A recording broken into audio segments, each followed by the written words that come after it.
Hi, my name is Allison Knight. I'm the health coach for our Employee Health Center, and this is Bodyweight Basics, a series where I demonstrate proper technique and give you tips for various bodyweight exercises.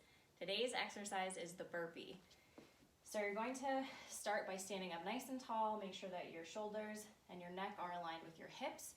You're going to go ahead and place your hands on the ground between your feet, and then you're going to pop out your legs and form a neutral spine plank.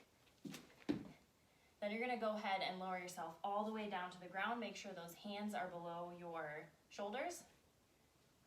You're going to come back up, trying to bring your hips and your shoulders up at the same time. Bring your feet up and hop.